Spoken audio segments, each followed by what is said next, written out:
व्यक्ति बड़े नमस्कार, जय श्री राम। कुछ कुंडलियां ऐसी होती हैं कि जिन कुंडलियों पर सब कुछ अच्छा होता है, सिवा मैरिज को छोड़ करके, विवाह को छोड़ करके सब कुछ अच्छा होता है। ऐसी बहुत सारी कुंडलियां होती हैं। व्यक्ति बड़े पद में पहुंच जाता है, बड़ा बिजनेस करता है, बड़ा व्यापार करता है, लोगों को बड़ा मोटिवेट करता है, लेकिन जब स्वयं का नंबर आता है तो फिर जातक कई बार डिमोटिवेट भी हो जाता है। दूसरों के साथ अच्छा संबंध क्रिएट करना है, ये सबको बताता है, लेकिन स्वयं अच्छे संबंध से बहुत दूर रहता है। ऐसा कई जगह हम कई कुंडलियों पर देखते हैं। तो आज हम जिस कुंडली पर चर्चा करेंगे, इसका पुनः वैवाहिक जीवन देखते हैं, क्या स्थिति है वैवाहिक जीवन की। तो कुंडली को स्टार्ट करते हैं। आपसे निवेदन है कि चैनल को अगर आपने सब्सक्राइब नहीं किया तो इसको जरूर सब्सक्राइब कर लीजिए। 29 जून 2003 का बच्चे का जन्म है। 13:13 है। सहारनपुर यूपी का जन्म है। मैंने इनका हंस रेखा भी देखा तो मैंने जीवन में सभी कार्य करने की इनको सलाह दी, सिवाय विवाह को छोड़ करके। ऐसा क्यों? लग्नेश बुध होकर के अपने घर पे बैठा है, स्वग्रही है, शनि के साथ संबंध बना रहा है, अच्छा है।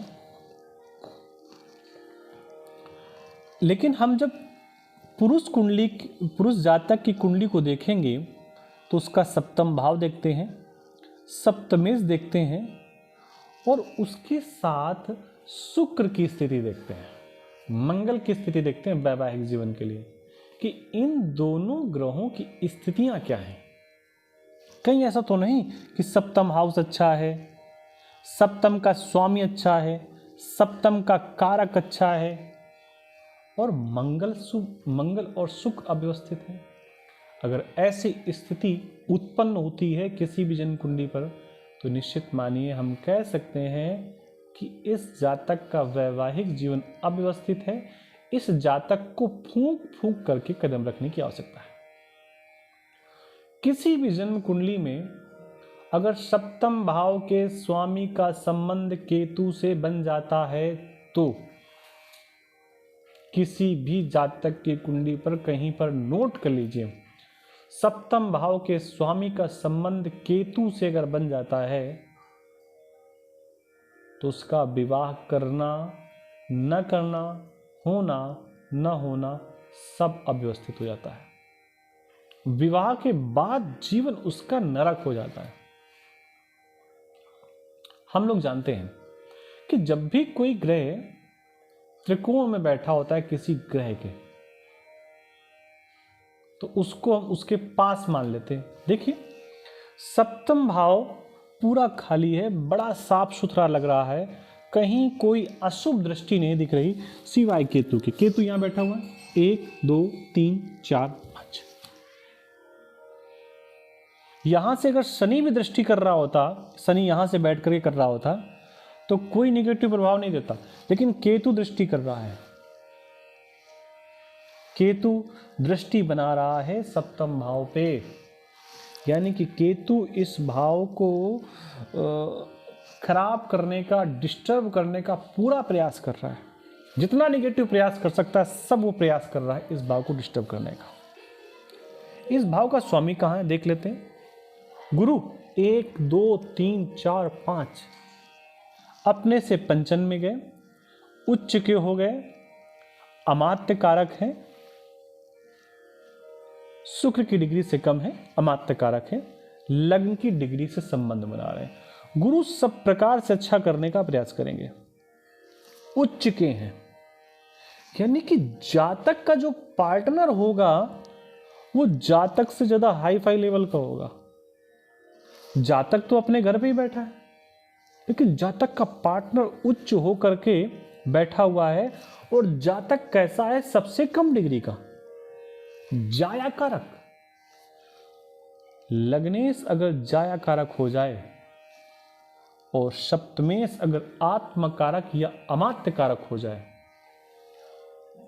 तो ऐसे लग्नेश का जीवन दुष्पर कर देता है, खराब कर देता है, नष्ट कर देता है ये सप्तमेश, क्योंकि ये अपनी पूरी जवानी पे है, पूरे पावर में, पूरी एनर्जी के साथ। देखिए 23 डिग्री का बैठा हुआ है और लग्नेश 5 डिग्री का, सबसे कमजोर लग्नेश इस कुंडली में और सबसे पावरफुल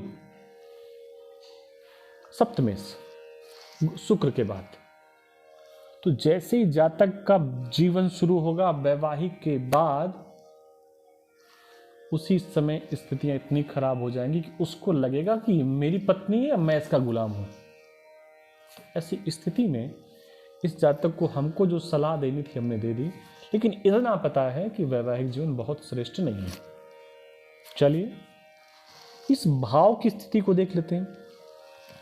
यहां पर मंगल शनि के यहां बैठा हुआ है, छठे हाउस पर बैठा हुआ है, अष्टम के गुरु लेकर के यहां बैठा हुआ है, अष्टमेश खष्टम में बैठा हुआ है, विपरीत राज योग बन रहा है, धन की स्थिति काफी ठीक है।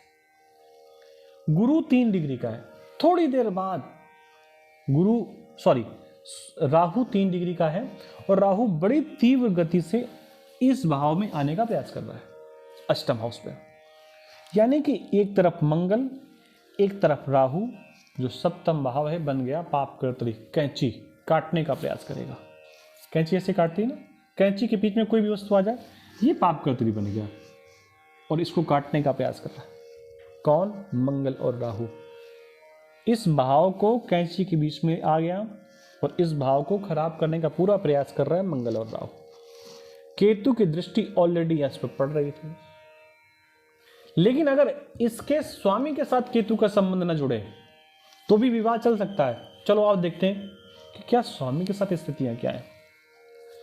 1 2 3 4 5 6 7 8 9, केतु महाराज की दृष्टि गुरु के पास। एक बात और, त्रिकोण में बैठे हुए ग्रह एक साथ माने जाते हैं, यानी कि केतु की दृष्टि भी गुरु के साथ है और केतु उठ करके गुरु के पास बैठ गया। केतु है 8 डिग्री, गुरु है 23 डिग्री। गुरु निकल चुका है केतु से, नहीं, केतु गुरु को पकड़ने का प्रयास कर रहा है। केतु उल्टा चलता है ना, यहां पर 8 डिग्री, ये पकड़ने का प्रयास कर रहा है, छोड़ने का प्रयास नहीं कर रहा। तो निश्चित मानिए कि आप कह सकते हैं कि जातक का वैवाहिक अव्यवस्थित है, वैवाहिक डिस्टर्ब है।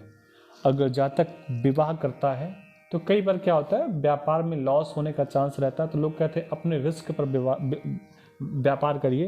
तो यहाँ पर विवाह भी अगर जातक अपने रिस्क पर करता है तब तो ठीक है, अदरवाइज समस्याएं कई हो सकती हैं और समाधान कोई नहीं निकलेगा।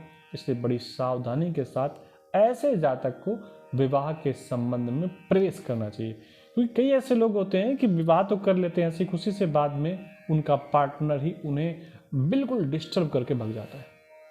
तो आज के संस्करण में इतना ही। कुछ पूछना है हमें कॉल व्हाट्सएप कर सकते हैं, हमारा नंबर आपको दिख रहा होगा।